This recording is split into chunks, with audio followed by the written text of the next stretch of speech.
Hi, everyone. I'm Shannon Pruitt. I'm the Global Chief Marketing Officer for Stagwell Brand Performance Network, and I'm thrilled to be joined today by Caroline Yep, who is Google's Managing Director of the Global AI Business and Applied Engineering.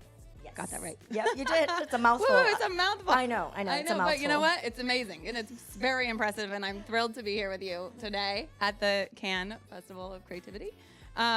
So I think what's a great start is just, can you tell us about what your title means? What is your role at Google? You know, how long have you been there? I think it's just a fascinating, especially now in today's world, talking a little bit how that's iterating even over time. Yes. I'd love to hear more. So I've been at Google for almost 4 years, and I was brought in even back then to build out an AI practice. And what's been really nice about the practice is bringing how people use our AI technologies in everyday life, all of the different personas, from someone who is creative all the way through to someone in back office, and how they're able to leverage AI to give you better insights and decision making and things like that. Everything from conversational AI, contact center AI, through to machine learning platforms, the whole 9 yards. And I really enjoy my job because if you imagine Google as a whole company, we have a consumer business, we have obviously our Google Ads, our search teams, our Google Maps teams, and us in the cloud AI side, we are looking at taking all of those really good advancements from even those different areas, as well as our research teams like DeepMind, and building enterprise-grade solutions for our customers with always security, trust, privacy, and planet scale, which is things that we do really well, so that we can deliver good value. Yeah. I mean, that's incredible because I feel also like, we obviously work with Google. You are actually one of our partners in the Stagwell Marketing Cloud, which is very exciting. And for those reasons, right, you're out in the community talking all the time about AI, and there's a lot of conversation, as you know, about AI. But I think, given you sort of sit at the forefront both on the product side and what's happening, and then having those conversations in the marketing community, can you talk a little bit about, you mentioned some of the themes, right, that your core focus is on, but what are the themes that you're hearing from marketers, from people in the community as it relates to what they're thinking about AI and both exciting and opportunities and, some things around it that maybe there's some concerns around? So for background, I actually grew up as an advertising kid. Oh. My father was a madman. He retired from McCann in IPG. Yeah. And my mother was at an outdoor advertising company, and my aunt was a media buyer. Oh, wow. Right, and she was at WPP.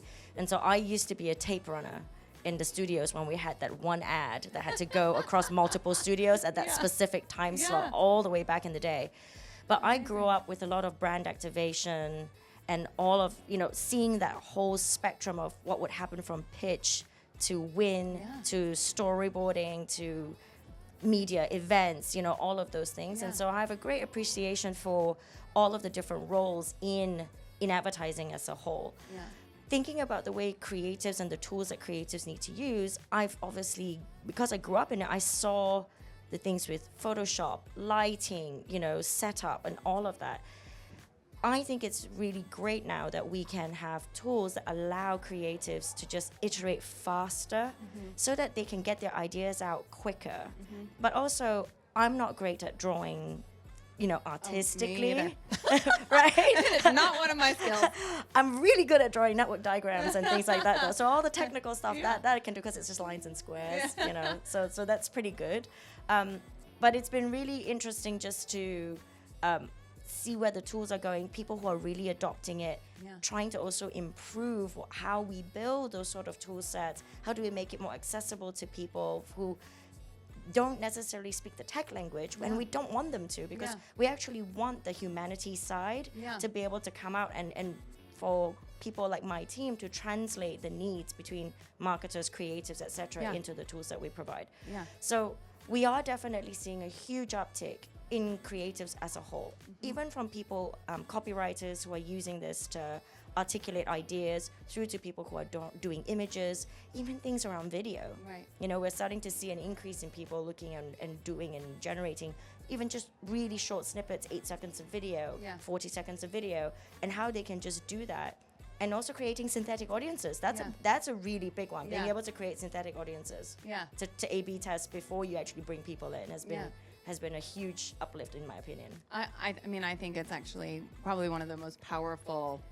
I mean, again, we're partners, right? The reason that we're partners is, you know, the magnitude and quality of insights that we can mine, you know, in understanding people, right? And that's what our whole business, how you grew up, how we actually do our jobs every day, right? It's really about understanding people and creating better connections with them that are more meaningful and have resonance, right? You all hold the culture. I think brand activation, for people who don't understand this industry, and a lot of tech people who are coming to provide solutions, need to understand that brand activation means that most of the people here at this Festival of Creativity are the ones who create that cultural meaning. You know, someone actually said it's the cultural zeitgeist.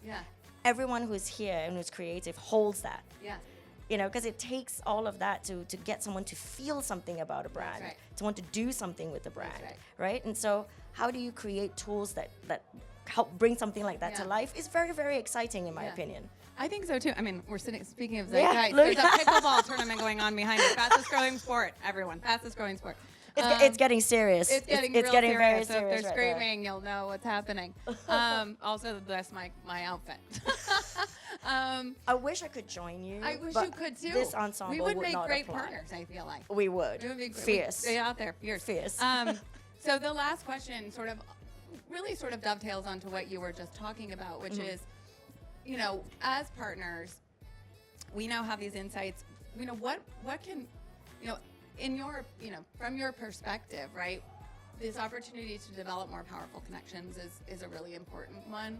You know, what do you think, you know, this whole thing is going to go out to all the marketing community, right? What do you think some real opportunities are for marketers as they think about Google? You know, obviously Stagwell is a partner of Google, but just in general, as you think about AI and Google and this ability to understand people better, what are opportunities for marketers in that? Use the tools, right? We have, you know, on our ad side, we've got Performance Max, we've got Broad Reach, which is, you know, making it easier for people to search things and get relevance. But also we have, you know, the value-based bidding platform piece of it as well. But it's more than just the tools. It's how you connect all the tools, tie them back to the business value drivers that allows you to use the tools in a really smart way. But then being able to even take the analysis and insights from the reporting of those tools into on the cloud side for us, so you can actually inform your creative, do a lot of the brand products that have actual brand voice, you know, but they're all siloed, right? So you could, in a good way, because you can actually go, okay, these are my insights for this client, where are my creative assets for this client, and no one else can see it. None of your other clients can see it. Like, you and I could have the same project inside Google Cloud, and unless we explicitly allow each other to get access to it, we can't. And even within that, I could have, you know what, our pickleball rules, you can see. You can't see my pickleball rules with my Google friends. I see how you are. You see? Okay, you see? See? You see that? I see what you're doing so, there. so it's really interesting to articulate why those things matter, especially around IP protection, copyright, indemnity. Those are things that I know creatives and marketers are really concerned about. And we have really good indemnity terms and things like that. And we were one of the first to actually come out with those sort of terms for people to use generative AI. And there is a difference between AI and generative AI. And I think it's been really nice a year on from Cannes last year to this year. People are really realizing, okay, what do I need AI for? What do I need automation for? What's just with analytics? And then how do I use generative AI to experience all of those things that are doing and running my business for me? So it is very, very exciting. Very, very exciting. I think so too. And I always say, like, when I speak about AI, I say the strategy is more important than ever before, right? The ability to create the strategic. I'm good at I can make frameworks. I can't draw anything, but I can make frameworks like it's nobody's business. But like, you know, I think strategic frameworks for how to do this and connect those dots, right, in a way that's meaningful. That you understand both, you know, what is it you're trying to do, and then what is the utility, and then what's the experience you're trying to create. I really like that you brought up frameworks. We found that, so I've spoken to over 1,000, I think I'm at 1,200 clients in the last sort of year. And I do this globally because our team's a global team. And we've really noticed that where people have struggled to even just play or test the technology, we've given them a very simple 3 buckets to think about things. How are you looking at AI for growth? How are you looking at AI for efficiencies? And then how are you looking at AI for the future? And a lot of people ask me, why growth first and why not efficiencies first? Because that's the low-hanging fruit. I said, but if you're doing efficiencies, but you're not figuring out where you're going to apply those efficiencies for growth, kind of doesn't really make sense, the point. right? And especially when you think about creatives and the advertising agency, it's always been about growth. Whether it's the growth of the creativity, growth of talent, growth of hyper personalization, things like that. If you start with growth and you start with the end experience in mind, you can then go back and go, what data sets do I need? Who are the personas that need to be engaged, right? So like to your point about frameworks, because brand activation is all about what? Frameworks. Yes, absolutely. And it always started with the end experience in mind. Yes. So how do you just apply the same concept Yeah. and then fit the tools in based on that same framework? That's right. And then off you go to the races. I love that. And I think that's probably all the time, but also a perfect way to end. We have to go play pickleball, even though Caroline's not. I'm she gonna. said I don't she's care. not. I'm going in this outfit. She's gonna go. You're gonna do it. I'm gonna with do me. it in We're this gonna do it. We're gonna outfit. be a team. Yeah. Okay. Well, thank you for joining me. It was wonderful Thanks for to having meet me, you. Shannon. And, Thank you for having me, Shannon. Yeah, I appreciate it. Okay. Thanks, everybody. 'Cause it doesn't mean so much in the end.